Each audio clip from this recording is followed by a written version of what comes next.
तुम अपना तकिया थोड़ा सा दूर कर लो, मेरे यहाँ पानी टपक रहा है। मेरे बराबर में भी पानी टपक रहा है, चारों तरफ पानी टपक रहा है। चलो एक काम करते हैं, माँ जी तो सो गई हैं, हम जहाँ पानी टपक रहा है वहाँ पर बर्तन लगा देते हैं। हाँ दीदी, आपने बिल्कुल सही कहा। विशाखा के इतना बोलने पर राधिका उसी वक्त उठकर रसोई में आ जाती है और कुछ बर्तन लेकर आती है। ये लो, जिसके भी यहाँ पानी टपक रहा है वो ये बर्तन वहाँ पर लगा दो। लेकिन जब ये बर्तन भर जाएगा तो फिर हम लोग क्या करेंगे? पानी को बाहर फेंक देंगे। अपने गरीब टूटे फूटे घर के एक कमरे में 5 बहू आधी रात के समय बारिश से बहुत ज्यादा परेशान हो चुकी थी, क्योंकि अब छत से पानी टपकने लगा था। इधर सावित्री सो रही थी और उसे इस बात की खबर ही नहीं थी। अगले दिन जब सवेरा होता है तो वो नींद से उठती है और देखती है कि उसकी 5 गर्भवती बहू के आसपास पानी पड़ा होता है, साथ ही छत भी टपक रही होती है। हे भगवान, क्या तुमने सारी रात ऐसे ही बारिश में भीगते हुए निकाली है? माँ जी, अब हम लोग कर भी क्या सकते थे? पानी टपक रहा था और इस कमरे में हमारे पास कोई जगह भी तो नहीं थी। हमने रात को पानी को रोकने की कोशिश तो बहुत की, लेकिन पूरी रात बारिश होने की वजह से पानी टपकता रहा। हे भगवान, मेरी 5 बहू को कैसे कैसे दिन देखने पड़ रहे हैं। मुझे तो यकीन ही नहीं हो रहा, मेरे रहते तुम्हें पूरी रात पानी में भीगते रहना पड़ा। मुझे माफ कर दो। अरे नहीं नहीं माँ जी, आप माफी क्यों मांग रही हो? आपको माफी मांगने की कोई जरूरत नहीं है। ये तो किस्मत की बात है, शायद भगवान ने हमारे नसीब में ऐसे ही दिन लिखे हैं। सुमन इतना कहते हुए उदास हो जाती है और इसके बाद वो 5 घर में पड़े हुए पानी को साफ करने के लिए उठती है। अरे नहीं नहीं, तुम 5 यहाँ पर बैठ जाओ, मैं अपने आप सारा पानी साफ कर लूंगी और फिर तुम्हारे लिए खाना भी तो बनाना है मुझे। अरे माँ जी, आप इतना काम कैसे करोगी? और जब से हम गर्भवती हुए हैं आपने तो हमें किसी काम को हाथ ही नहीं लगाने दिया। हम गर्भवती हैं तो क्या हुआ माँ जी, हम घर के काम कर सकते हैं। आप बाहर भी काम करती हो और फिर घर का भी काम करती हो। तुम भी तो मेरी बेटी जैसी ही हो। अगर तुम्हारी जगह मेरी बेटी होती तो मैं उसे एक काम को हाथ नहीं लगाने देती। और मैं एक औरत हूँ और इतना तो समझती हूँ कि जब एक गर्भवती औरत अपने इन दिनों से गुजर रही होती है तो उसे कितनी परेशानी होती है। माँ जी, भले ही हम लोग गरीब हैं, लेकिन मुझे आज तक इस घर के अंदर कभी भी ये महसूस नहीं हुआ कि आप हमारी सास हो, बल्कि आप तो माँ जैसा प्यार करती हो और उनकी तरह ही ख्याल रखती हो।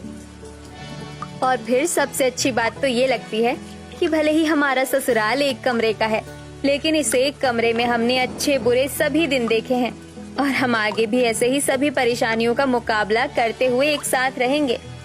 विशाखा और राधिका की बात सुनकर सावित्री उनके सर पर हाथ फेरती है, जिसके बाद वो घर के अंदर से सारा पानी साफ करती है और खाना बनाना शुरू कर देती है। वो धीरे धीरे खाना बनाकर अपनी 5 बहुओं को खाने के लिए देती है। मैं तुम्हारे लिए कुछ अच्छा तो नहीं बना पाई, लेकिन जितना बनाया है उतने में तुम अपना पेट भर लो। तुम्हारे लिए खाना खाना बहुत जरूरी है। अरे माँ जी, ये क्या, आपने हमें तो खाना दे दिया और खुद कुछ खाया ही नहीं। चलो माँ जी, हमारे साथ बैठकर खाना खा लो।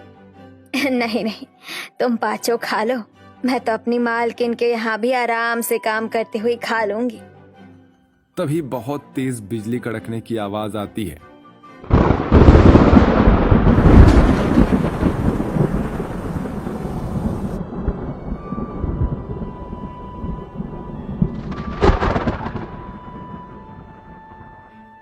हे भगवान, लगता है बरसात दोबारा से शुरू होने वाली है। तुम 5 घर के अंदर ही रहना, बाहर मत जाना और कोई काम करने की जरूरत नहीं है। पानी टपकता है तो टपकने देना, जहाँ पानी ना टपक रहा हो वहाँ खाट पर आराम से बैठी रहना। मैं काम करके बस थोड़ी ही देर में वापस आ जाऊंगी। सावित्री इतना कहकर अपनी मालकिन के घर जाने के लिए निकल जाती है, लेकिन रास्ते में ही बारिश शुरू हो जाती है, जिसकी वजह से उसे भीगते हुए अपनी मालकिन के घर पहुंचना पड़ता है। वो थोड़ी देर से पहुंचती है। मालकिन, माफ कर देना, बारिश बहुत तेज हो रही थी इसलिए जरा लेट हो गई। कई महीनों से देख रही हूँ तू लेट ही आ रही है। अगर ऐसे ही चलता रहा तो तू अपने लिए कहीं और ठिकाना देख लेना। अरे नहीं मालकिन, ऐसा मत कहो। आप तो जानती ही हो, आपके सहारे ही हमारा घर चल रहा है। मेरे तो 5 बेटे शहर जब से गए हैं तब से वो वापस ही नहीं आए हैं और ना ही हमारे लिए पैसे भिजवाए हैं। बस मेरी कमाने से ही मेरी 5 बहू का पेट भर रहा है। अगर तुझे अपनी बहू की इतनी ही चिंता है तो तू समय पर क्यों नहीं आती है? अगर दोबारा तू समय पर नहीं आई तो मुझसे बुरा कोई नहीं होगा, याद रखना इस बात का। मालकिन इतना कहकर गुस्से में चली जाती है। इसके बाद बेचारी सावित्री परेशान होकर काम करने लगती है। काम करने के बाद अपनी मालकिन से कुछ पैसे एडवांस मांगती है।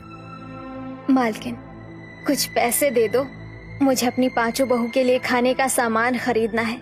हर बार तेरा यही ड्रामा होता है, तुझे हर हफ्ते पैसे चाहिए होते हैं। इस बार तुझे महीने के दिन ही पैसे मिलेंगे। सावित्री अपनी मालकिन के आगे हाथ जोड़ती है। नहीं मालकिन, ऐसा मत करो। यह हफ्ता, ये 15 दिन मैं कैसे गुजारूंगी? कभी भी कुछ भी परेशानी हो सकती है। मेरी 5 बहू गर्भवती है।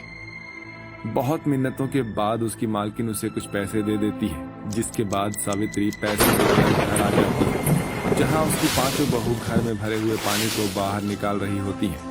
तभी उसकी सबसे छोटी बहू के पेट में दर्द शुरू हो जाता है। माँ जी, मुझे बहुत दर्द हो रहा है। राधिका की हालत सावित्री से देखी नहीं जाती। हे भगवान, अब मैं क्या करूं? चारों तरफ बारिश हो रही है और पानी भी भरा हुआ है। मेरी बहू की तो हालत और ज्यादा खराब हो रही है। उसे अस्पताल कैसे लेकर जाऊंगी? सावित्री बहुत ज्यादा परेशान हो जाती है। वो नजर घुमाकर यहाँ से वहाँ देखती है, लेकिन उसे कुछ भी समझ नहीं आता। बारिश के पानी से सभी परेशान हो चुके थे। तभी वहाँ से एक ऑटो वाला अपने परिवार को लेकर जा रहा होता है। रुको भाई साहब, रुको, मेरी मदद करो। यहाँ कोई साधन नहीं है। मेरी बहू को लेबर पेन हो रहा है, वो गर्भवती है। उसे हॉस्पिटल ले जाने में मेरी मदद करो।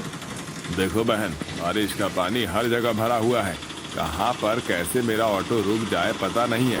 वैसे भी मुझे लग रहा है कि जैसे इंजन में पानी भरने वाला है। लेकिन एक काम करो, फिर भी तुम अपनी बहू को लेकर बैठ जाओ ऑटो। मुझसे जितना बन पड़ेगा तुम्हारी मदद जरूर करूंगा। आपका बहुत बहुत उपकार होगा भाई साहब। ऐसा बोलकर सावित्री अपनी बहू को लेकर ऑटो में बैठ जाती है। इधर उसकी चारों बहू उससे कहती है, माँ जी, आप राधिका को हॉस्पिटल लेकर जाओ। हम किसी तरह हॉस्पिटल पहुँचते हैं। ठीक है बहू, जरा ध्यान से आना। सावित्री ऑटो में बैठकर हॉस्पिटल निकल जाती है, जहां वो हॉस्पिटल पहुंचकर हड़बड़ाते हुए डॉक्टर से कहती है, डॉक्टर साहब, मेरी बहू की हालत बिगड़ रही है। जरा देखिए ना उसे क्या हो रहा है। तभी सावित्री की चारों बहुएं भी हॉस्पिटल पहुंच जाती है। माँ जी, हौसला रखिए, कुछ नहीं होगा। अब डॉक्टर साहब अपने आप देख लेंगे। हाँ, मैं अभी देखता हूँ। नर्स, पेशेंट को ओपीडी में ले चलो। डॉक्टर नर्स के साथ राधिका को ओपीडी में ले जाने वाले होते हैं कि तभी बाकी की चारों बहुओं को भी लेबर पेन शुरू हो जाता है, जिसके बाद और नर्स आती हैं और उन्हें साथ के साथ ले जाती हैं। अब एक साथ सावित्री की 5 बहुओं को बरसात में 5 बच्चे होते हैं। डरने की बात नहीं है, आपकी 5 बहुओं को 5 स्वस्थ बच्चे हुए हैं। भगवान ने आपके ऊपर बहुत अच्छी कृपा की है। इतना कहकर डॉक्टर वहां से चले जाते हैं और सावित्री अपनी बहू से मिलने उनके पास जाती है। अपने पोते पोतियों को देखकर सावित्री बहुत ज्यादा खुश होती है। जैसे ही बारिश रुकती है, सावित्री अपनी 5 बहुओं को अपने घर उनके बच्चों के साथ ले आती है। लेकिन एक कमरे की ससुराल में 5 बहू टपकती छत में अपने बच्चों को लेकर बैठी रह जाती हैं। एक कमरे के ससुराल में मैंने अपनी जिंदगी बिता ली, लेकिन अपने बच्चों को कैसे बताने दूं? जो दुख मैंने देखे हैं वो मैं अपने बच्चों को देखने नहीं देना चाहती हूँ। आखिर कब तक एक कमरे में ये परेशानी देखनी पड़ेगी? इस कमरे में तो बिल्कुल भी जगह नहीं बची। ऊपर से 5 बच्चों की रोने की आवाज किसी एक बच्चे को भी सोने नहीं दे रही। हे भगवान, हम सभी के पतियों को जल्दी से भेज दो ताकि हमारी परेशानी खत्म हो जाए। वो सब अपने मन में ये सब सोच ही रहे थे कि तभी उन 5 लोग शहर से वापस लौट आते हैं। घर की हालत देखकर उन्हें भी बहुत अफसोस होता है। हम सभी जानते हैं कि तुमने ये समय बहुत ही मुश्किल से बिताया होगा, लेकिन अब हम लोग आ गए हैं ना 5, तो अब कोई परेशानी नहीं। ठीक है, सब कुछ ठीक हो जाएगा। हम शहर से पैसे कमा कर लाए, बेफिक्र रहो। सावित्री अपने पांचों बेटों को देखकर बहुत ज्यादा खुश होती है, मानो जैसे भगवान ने उनकी झोली में एकदम से खुशियां भर दी हो। पांचों बेटे मिलकर घर की मरम्मत करवा लेते हैं, जिसके बाद वो पांचों अपने अपने कमरे भी बनवाते हैं। अब पांचों बहुएं अपने ससुराल में बरसात में खुशी खुशी बिना किसी परेशानी के रहने लगती हैं।